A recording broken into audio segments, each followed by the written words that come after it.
So, as you recall, we left off at the end of last video introducing this idea of significant figures. It's really just a name for the parts of the measurements that we report. We can only report as much of a measurement as we actually know with certainty. That ends with the estimated final digit.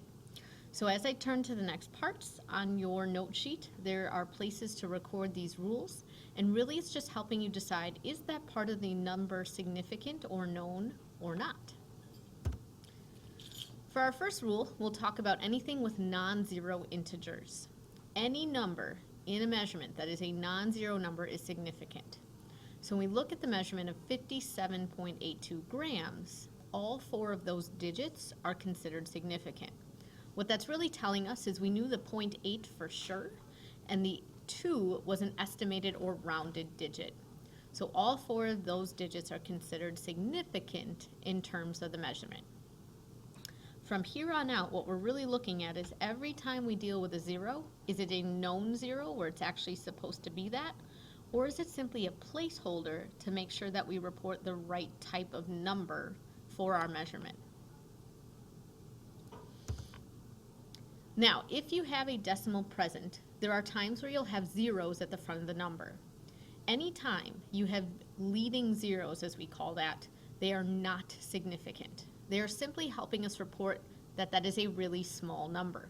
So when we look at 0.00321, the 3, the 2, and the 1 are the parts of the number that we actually know. Those three leading zeros are not significant.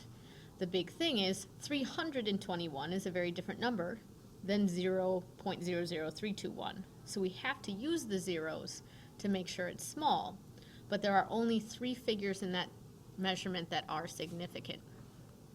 So leading zeros, when the decimal is present, are never significant.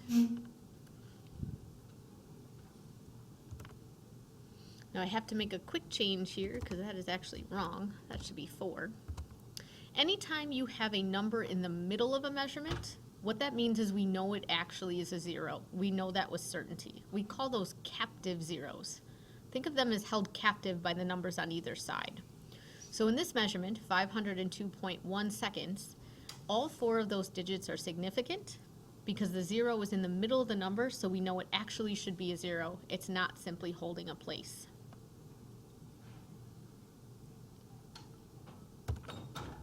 Now, trailing zeros. In your note sheet, this is reported as when are the trailing zeros significant, and it's only when there's a decimal present. If you do not have a decimal, it's changing which way we're reporting the estimated digit. So if you look at 67.10, what that's saying is we knew it was exactly on the line for 0.1, and we're putting that 0 in as the estimated digit.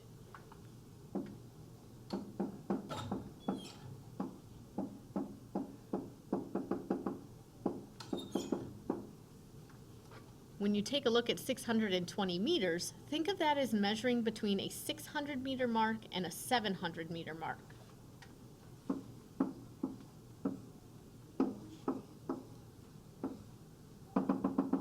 The 20 is like estimating that it's about 2/10 of the way between 600 and 700.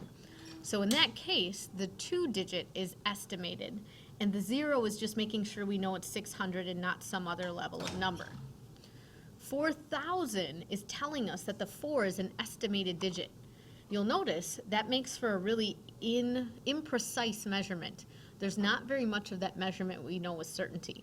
Whenever possible, this is why we want to measure as many digits as possible, so we choose tools that give us the ability to do that. So when the decimal is present, trailing zeros count. When there's no decimal place, any zeros to the right do not count. Exact numbers. Let's say you're doing a conversion in units of time. So you're working with 60 seconds and 1 minute. Those are exact numbers that are true. And when we do calculations where this comes in, is they're not going to limit the number of significant figures we choose in a calculation. So if I have 8 molecules, I know it's 8. You could report it as 8.00000 to infinity, and that is okay because we know it's exactly that number. Lastly, scientific notation, that stem or the root number, as they call that first part before the times 10 to the something. Any digits reported in that number are significant. It's also a great way to report some of the zeros in a number, if not all of them are significant. So if we convert 5.00 times 10 to the third, that's 5,000. And what this is allowing us to do is show that 2 of the zeros are significant, but 1 is not. But if we would just write 500, that's a totally different number than 5,000. So by reporting 5.00, it's a way for us to represent specifically which digits or zeros are significant. So here's where this will come into play for us. When we are doing math with measurements, again, we can only report the significance our measurements allow. The least precise measurement determines our answer. If I'm adding or subtracting, it's going to be based on place value. So the easiest way to do this is think of them lined up vertically.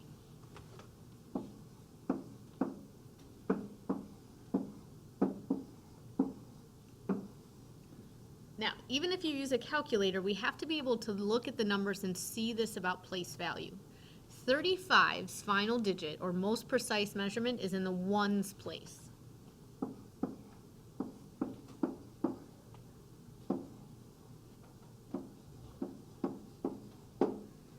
Whereas the 187.82 is to the hundredths. We can't report more than the ones place because that's our least precise measurement. Since we don't know any more of that number, I can't report more of that overall.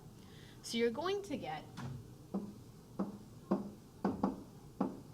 222.82 if you add that on a calculator. But we know we need to round to the ones place. Since we have an 8 next to the 2, we're going to round that 2 up to a 3.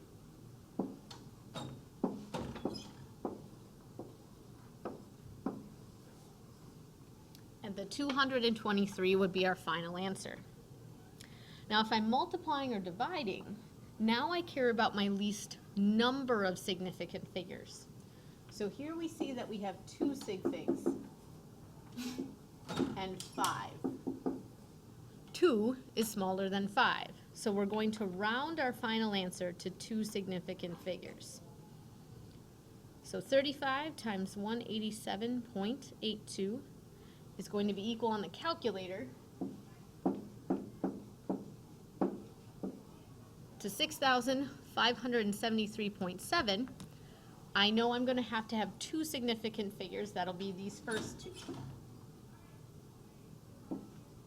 The 7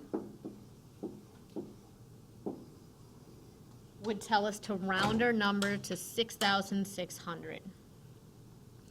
So once you finish the video, there's a practice sheet with some different math and some conversions of metric.